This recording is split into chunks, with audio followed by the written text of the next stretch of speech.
afternoon, so I'm just getting ready for therapy. You know when you're like in bed and you're like, I literally just, I don't want to deal, like this is, you feel depressed, you're like, I woke up so late already, da da da da da. Mindset that helps is, I don't have to do this, I'm sure you've heard this before, but I get to do this. And to be honest, it's like also, like, I mean, that's not what I applied specifically today. Today it was just, I like therapy. I fought so long to have therapy, and I feel good when I'm in it. And I was thinking about that. I was like, yeah, therapy, let's go. I'm going to the gym with my friend after, like, I'm working towards my goal. Sick, love the gym, love my friend, nothing to lose. And then when I come back, I'm going to study. I got food in the fridge from my wonderful parents. I'm good. Yesterday I was really down. It's normal, we have our fluctuations, but it's also mindset, you know.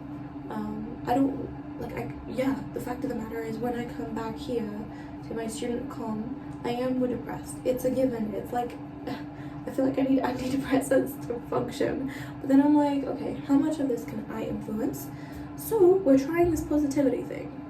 Let's just do it. The positivity thing is not just, for me right now, it's not just like, oh, everything's gonna be okay. Because that, yeah, it's not just like looking at the bright side, but there's more to it. I heard from Rita Kaminsky. Please go check out her channel if you haven't.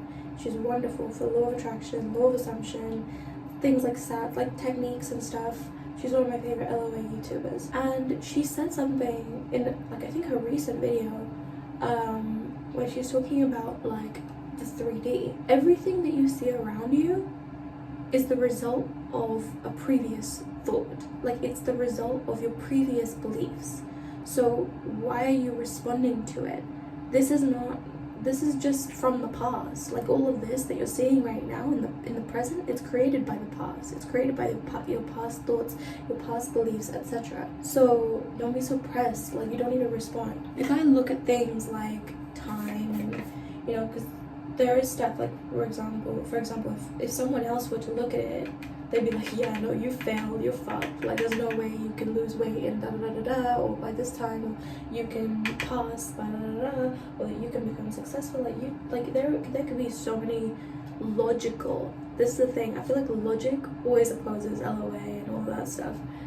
There's so much logical, like, okay, it depends, but like, baloney that someone could tell me, even me and my limiting beliefs could tell me about what I can and cannot do and how I should feel given the current state of the material affairs in my life. But it's like,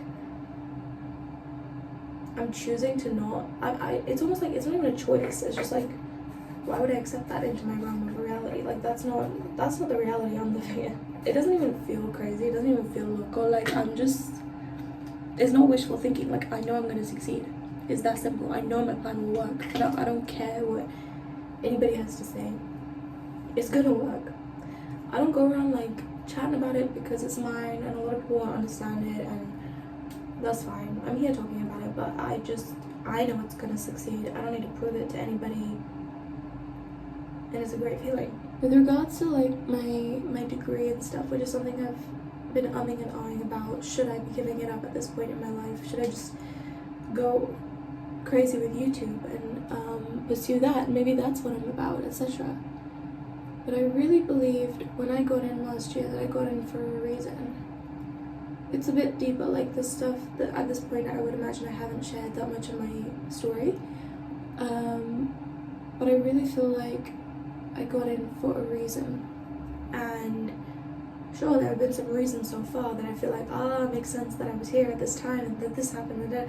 But I feel like there's still more to it. Like, I'm not done yet. I just feel like there's, I'm not done yet. I watched a Teal Swan video, funnily enough, this morning, and she's talking about, like, something about doubling down or letting it go, something like that. A lot of the time in our lives, we'll come across things, like, please just go check out her video. Like, she's great at explaining things, like, way better than me. Plus, she's fucking beautiful, and, like, her aesthetic and everything. She's just so calm and serene. She's serene. That's the word. She's serene. We'll face these things within ourselves and in our lives where we feel like it's a negative. When we're confronted with that, we can either leave it as it is. Like, I would naturally... What was that? our natural inclination as humans is to change something. On self-improvement, we think, okay, we have a negative, we need to do the opposite in order to improve, right? That's not always the case, as she describes. Sometimes you can leave it as it is, but sometimes you can actually change it and you can do the opposite and like work on it, or you can just embrace it and double down on it. And the example she gave was like a guy who he has had a string of ex-girlfriends who would all say the same. Please honestly just check her video, she like describes it so much better, but I think I still, like, if I can share the message then I absolutely will, but absolute all credit goes to her for this. This guy, he's had a string of ex-girlfriends, they'd all say the same thing, that he was like ultra controlling, etc. Why is my nose dripping? Am I sick? Interesting. And they'd all say that he was super controlling. So for for somebody else that's not this guy, their solution could be to, sorry if you can see, that's hair dye. Their solution could be to fix their control issues, like heal that and find solutions as to like how they can be in a perhaps more equally balanced relationship. But for this person, maybe the best scenario for them is to just embrace it and instead search for a partner in the dom sub community, and not just in the bedroom, but like as a lifestyle, and learn how to do that consensually, learn how to make sure it's not abusive but actually like successful. Find like a partner who consensually wants to do that too. So there's that, right? And then the other example she gave was a woman who, she's got a series of qualifications, but like an amalgamation or what, like she has a lot of qualifications, but she can't hold a job, like she won't be stable. No matter what she does, it's like she can't seem to succeed at that. Now for somebody else, the solution could be, okay, you gotta, go in, find a job that actually works and like stick to it. Like that could be the solution.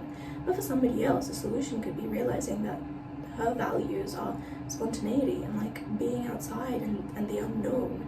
And as a result, she can make a conscious choice to be like, okay, you know what, I'm not gonna search for a stable job, I'm not gonna have kids, and I'm not gonna like look for a partner that wants to like strictly settle down. By the sounds of it, it's almost like you need to figure out kind of like what it is that when you get rid of the judgment of other people, and even the judgment of yourself, like your own idea and ideals of right, wrong, etc., what feels intuitively right to you? Because let me tell you something, intuition, as per my experience and from what I'm perceiving of like other people and stuff, intuition is neutral. Intuition will be that voice that's like, yeah, I need you to like work really, really fucking hard till your brain is fried for the next 20 hours. And that might make no sense to the people around you who are saying, no, you need to take breaks, you need to rest. But like what I'm trying to say, that's a shitty example. I'm not trying to promote overworking yourself and burning yourself out. Intuition could be the voice that's like, it goes against the grain, is what I'm trying to say. Intuition's not out to people please, ever. Ever. I look at some of the things I've done where it doesn't make sense to people. Often that, I'm not trying to say like you need to explicitly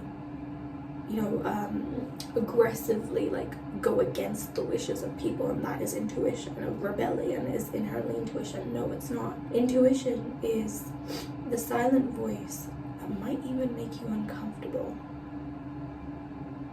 That's what I'm talking about. And because of that discomfort, a lot of people run away from it because we don't know how to face discomfort. We feel alone in it. We feel like, oh my god, like how could I embrace that truth? And this leads me into a point actually that I've been thinking about. A lot of people think that peace is the opposite of like anger and destruction and like confrontation. But I don't agree. I think peace is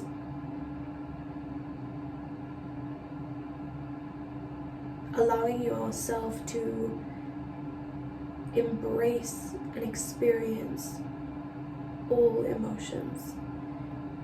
Peace is like, I think it's a state you have with yourself. For me to be a peaceful person, I don't think that means for me to never experience anger, to never want to like cuss someone out or something. Peace is just to be okay with whatever is going on and let it flow. without harming people, if you know what I mean, I think. So in embracing your shadow, in embracing your intuition, and embracing perhaps what is unconventional, you could be doing something that leads you to the greatest peace of all. You'd be doing a greater service. Take example A, rather than breaking a bunch of girls' hearts, just find a girl that wants what you want and make it work out in a healthy way. Example B, rather than disappointing everyone, embrace the fact that you will never be able to be who they want you to be, and in doing so, become someone that people are actually in awe of because they never knew what they needed. You know? So where does that leave me personally? I was thinking about it with my degree because, I mean, this just came up in my recommended, which I love. Thank you, recommended. That's good. Do I double down or whatever the alternative was? Or change? I'm choosing to change. I'm not choosing to double down. But I think what's going to happen is, I think the change is necessary. Like, I see my uni work, I see my relationship with it, and I just feel like there's something there that I need to tackle. Oh my god, I look like a lion who's just dumped her head in red hair dye. Yeah, oh my god, I have to go in 10 minutes. I feel that, like, I need to tackle it. Like, spiritually, I feel that. Or intuitively, I feel that. Not so much spiritually, it's not that deep, but like, intuitively, I feel that. Now, if my results were to come back and be like, you fail, you haven't gotten it, it sounds ridiculous to me because I'm in that state of belief where it's like, there's no way that's happening. But if the craziest circumstances were to happen, I would just take it as a sign that, okay, I gotta double down, clearly, because I put everything into this, everything. And if I'm still failing, clear sign to me that I need to quit. And I'm okay with that. I'm okay with that. People think that they're gonna lose by having to double down on the thing that scares them the most about themselves, but it's like, no, sometimes that's your power. Sometimes that's when you're gonna win the most. You just don't know it. That's it for now. I have to go and get ready. I have therapy. But yeah, a little self-awareness for you today. Have a lovely one, and I'll see you later. Bye.